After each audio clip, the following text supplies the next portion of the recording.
Good evening. Our case tonight is on Liz Claiborne. Our group members are Jenna Long, Stacy Fukuda, Anthony Arakaki, Malama Kealoha, and myself, Shauna Russell.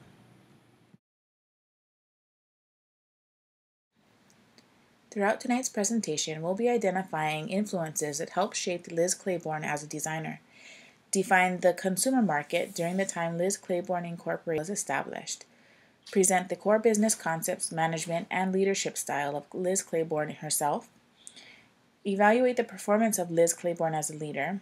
We'll review Liz's vision for her company and how it impacted the organization's culture, growth, and innovation. We'll also outline challenges and mistakes of Liz Claiborne Inc., have a group discussion on the success of Liz Claiborne, and discuss how Liz herself has set an example for future leaders. So who was Liz Claiborne?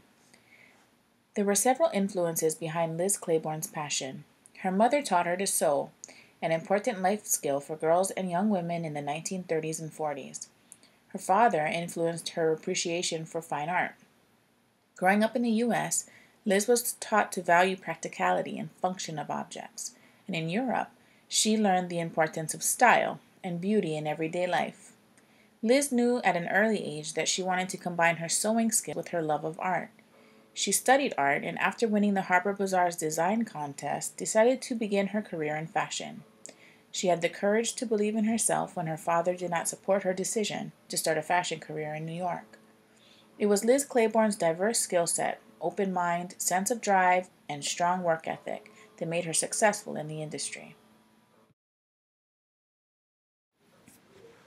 The women's liberation movement began in 1963. During this time, mother of the movement, Betty Friedan, had published The Feminine Mystique, and President John F. Kennedy's Presidential Commission on the Status of Women had just released its report on gender inequality. Friedan's book spoke to the discontent of many women, especially housewives. The Commission report also revealed such discrimination. Both of these instances led to the formation of numerous local, state, and federal government women's groups, as well as independent women's liberation organizations. As a result, several federal laws improving the economic status of women were passed. The Equal Pay Act of 1963 required equal wages for women and men doing equal work. The Civil Rights Act of 1964 prohibited discrimination against women by any company with 25 or more employees. A presidential executive order in 1967 prohibited bias against women in hiring by federal government contractors. Many of these changes in the law paved the way to the rise of the new working woman.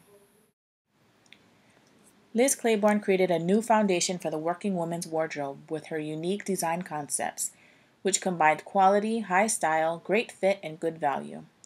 The development of her company had come at the perfect time, as between 1960 and 1979, the female workforce in America had doubled from about 23 million to 45 million, resulting from the women's liberation movement of that period. As women were entering the workforce in new capacities, a suit was not necessarily the best fit for their job. Prior to this movement, design concepts for women's work clothing stemmed from men's pieces, as the workforce had been predominantly male-driven. In addition to diversified job positions, women were also adapting to balancing work life while maintaining their household responsibilities. The new American working woman needed a wardrobe that fit her adapting lifestyle. Liz Claiborne was able to relate quite easily to this new working woman. She identified herself as one of her Liz Lady customers. Based on knowledge, she understood that to women, clothing is more than just something to wear. A garment must make us feel comfortable, sophisticated, and empowered. It's an expression of who we are and who we want to be. The company's goal was to produce high-quality garments at an affordable cost. Liz Claiborne Inc. also added value to their product by introducing the concept of day-to-night wear, or mix and match. Basically, women could get more use out of a single purchase. Again, this came from understanding the needs and wants of this new working woman. Liz Claiborne's focus was on the customer, from design to manufacturing to sales. She started by setting the price for a certain garment or product. She thought about how much her target consumers would be willing to pay for that product. Then, she tried to design and manufacture the highest quality product for that price. This was contrary to other fashion houses who would first make the product and then set the price. In order to undersell the competition by providing a higher quality garment at a lower cost, the company used offshore manufacturing. The company also manufactured the products in a new line before the fashion show. So rather than selling samples from the line to get retailers to pay upfront for their orders, they sold the product directly. This is attractive to retailers because they know exactly what they're getting and they can put the latest styles on the floor faster. However, in order for the company to have the confidence that all or enough of the product will sell, the company really had to know and understand their customers. The company tracked sales through a multi-million-dollar system called SURF, and Liz herself was known to pose as a salesperson to see firsthand how customers would react to her products. Rather than chasing fluctuating fashion trends, she tried to stay close to the classic looks while keeping with the current styles. Her main goal, however, was to make a high-quality product at an affordable price, and the company did not lose sight of that goal.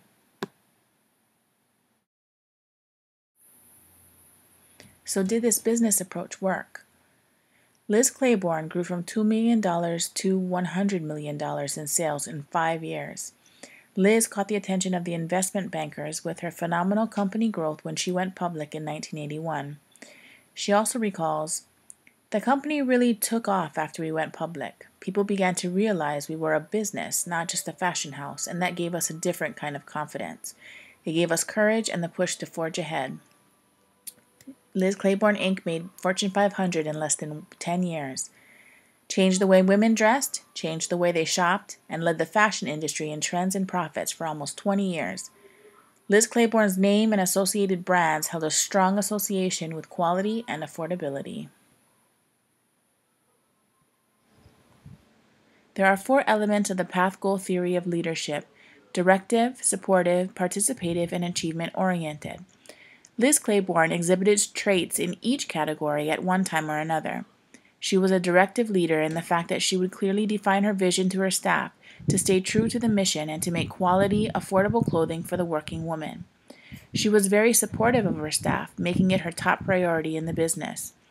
She is quoted as saying, "Even if they weren't a designer or the head of a division, everybody mattered and everyone was important." She was also very participative and collaborated with all of her staff in order to make her designs the best they could be. She valued each of her staff's opinions so much that, against her better judgment, many have said she made her single largest misstep reintroducing the miniskirt in 1987, a suggestion of some of her younger staff members. Claiborne also was achievement-oriented, as evidenced by her visits to the department stores to see how her clothes were selling.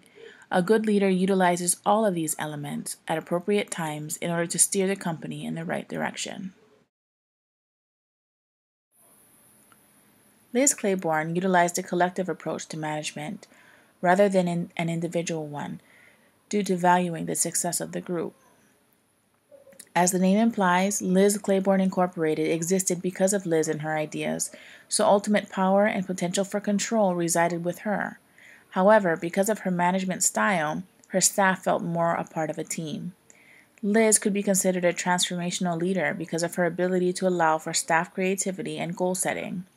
She was able to express her vision and mission regarding the statement she wanted her clothes to make to her staff, encouraging them to participate in the dream that was Liz Claiborne.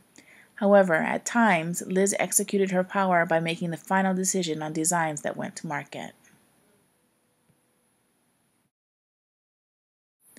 According to Jerome Chazen, a founder and former chairperson at Liz Claiborne Inc., Liz was a true introvert and was very shy. She did her best to avoid interviews and any type of limelight at all costs. It added to the mystique of Liz Claiborne, and it allowed Liz to concentrate on doing what she did best: design. Liz was very rarely confrontational, if ever, and utilized positive feedback regularly. Some may have considered this a weak attribute, but at the end of the day, despite her euphemistic comments regardless of her distaste for a particular design, according to her staff, if she didn't like it, it didn't make it through to market. Liz Claiborne Inc. grew significantly in the first 5 years when it decided to go public in 1981. The company produced clothing for men, women, children, jewelry, fragrances, and accessories. Due to its relationship with department stores, Liz Claiborne Inc. grew in many different areas of fashion. In an interview in March 2012, Jerome Chazen speaks about the growth that, in hindsight, may have been too fast. He describes the feeling that they grew in so many different directions at once that eventually there was nowhere else for them to grow. Liz Claiborne Inc., with Liz herself at the helm, experienced success due to adhering to the values in which the company initially were based upon. This lack of understanding of the way Liz did business led to the downfall of the company when it sold the brand to JCPenney. Without a transition plan, the company was faced to make difficult decisions in order to stay afloat. Liz was so successful as a businesswoman and CEO of Liz Claiborne Incorporated that the company had a difficult time replacing her. She had qualities of a pioneer and visionary in order to make her dream of dressing the working woman with quality, affordable clothing that skyrocketed her company to the top in less than 10 years. However, after Liz's departure, the company faltered due to new leadership not exhibiting the same knowledge of not only business, but of the fashion industry. Liz Claiborne had CEOs that were very knowledgeable in business and strong expertise and backgrounds, but could never find the CEO that also had industry knowledge and knowledge of the consumer to incorporate into their business decisions. Liz's vision was simple: to clothe the American working woman by providing her with affordable, comfortable clothes that fit her adapting lifestyle. What made Liz Claiborne's vision unique was the passion she put into her product. There were other designers in the market with similar styles at the time when Liz Claiborne Inc. entered the fashion market. However, what made Liz Claiborne stand out among the others was the fact that Liz could relate to her customer because she was the new working woman that we described earlier. Another aspect of her vision that made it unique in comparison with other designers was the concept that pricing drove the design process.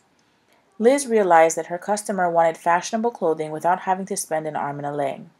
In order to provide her customers with quality clothing at reasonable prices, she became the first in the industry to use offshore manufacturing. This enabled the company to make revisions to set patterns without extra costs, a practice that domestic fashion houses had not yet adapted to. Because pricing drove the design process, Liz often asked herself when designing a piece if certain embellishments or add-ons were necessary. If they weren't, there was no need to create additive costs to the consumer. Liz Claiborne's passion streamed through her entire organization. Her charismatic leadership motivated her employees to strive to do better. After her passing, employees recalled how Liz would personally recognize her accomplishments and how she viewed herself as an equal member of the team, always wanting to be among her staff to better understand their needs. Liz chose to lead by example. When asked to define her leadership qualities, Liz said, "I lead, I believe, by doing and by teaching. I try to set an example. I try to show others how I implement and what I see in my mind's eye as I design, assess fabrics, comment at fittings. I naturally speak slow. I've been taught patience. I try to hear everybody out." Part of Liz Claiborne's success was also her ability to collaborate and share the lead with others. Although Liz Claiborne was the name and designer behind the company, she realized she could not be successful alone. The union with her 3 business partners made Liz Claiborne successful as each partner brought their own experience and expertise to the business.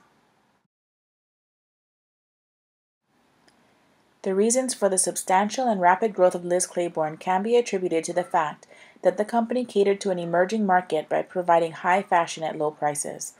The company also found new ways to maximize profits as a benefit to the customer by incorporating offshore manufacturing, and was able to put more money into the customer service procedures and programs as a result of going public. Another reason for the continuous growth of this company was due to staying true to the needs of the customer. To keep up with the changing times in the fashion industry, Liz Claiborne initiated several key concepts to grow their business. When Liz Claiborne first started, department stores were selling women's attire in separate departments.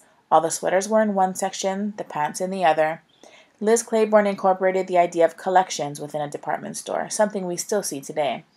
The company also introduced the idea of a 6-season cycle. This allowed for manufacturing year-round. Liz also positioned her company closer to its customers by launching a company-owned and operated boutique in finer department stores. Such stores allowed for company-trained staff to meet the customer at the point of sale. Liz also implemented SURF, or the Systematically Updated Retail Feedback System, which had the capacity to track what clothes were sold, when, and where.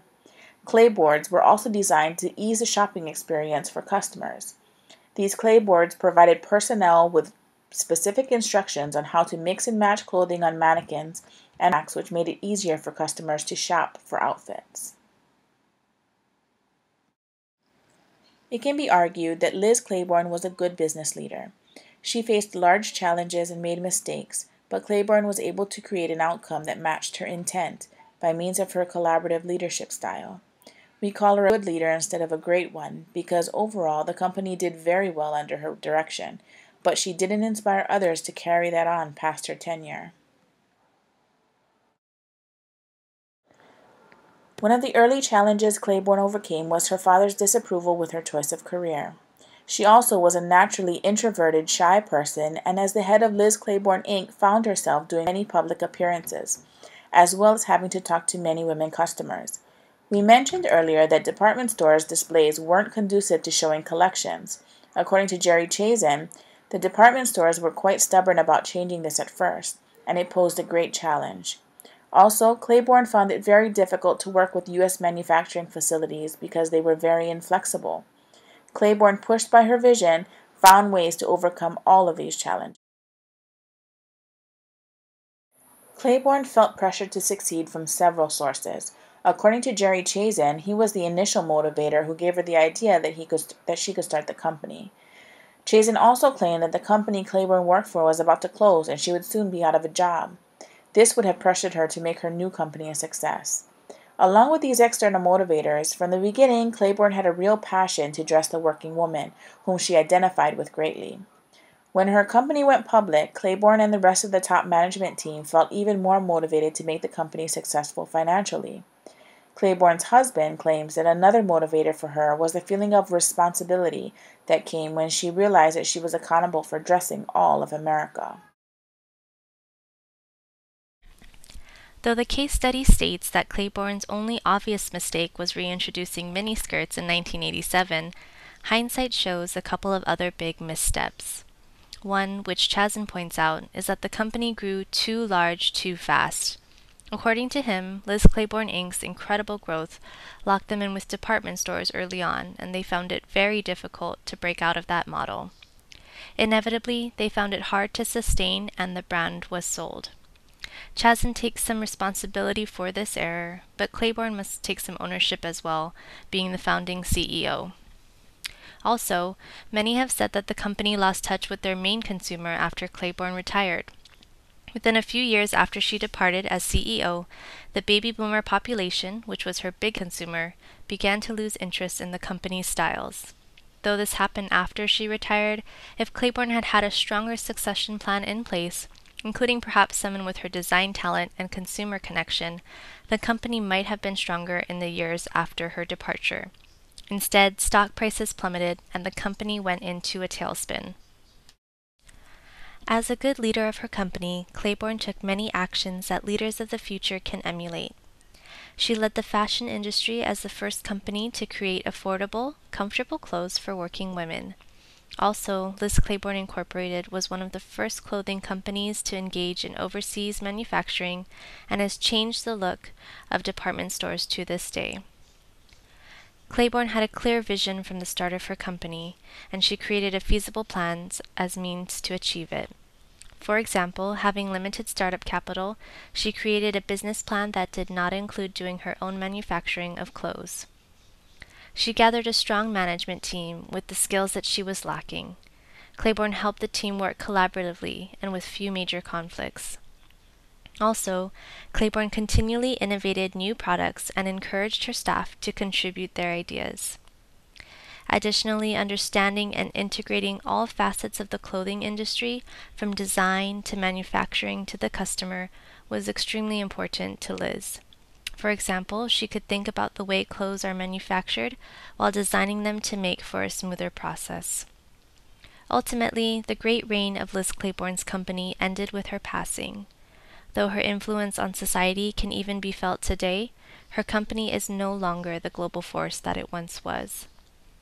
Overall, Claiborne took many good steps to execute her vision and built a very successful company in a short period of time.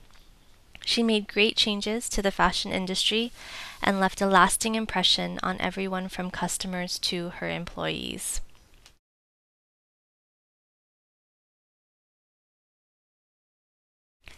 And now we'd like to ask you what you think. Let's discuss whether the negative growth of Liz Claiborne Incorporated after Claiborne's retirement can be attributed to her leadership.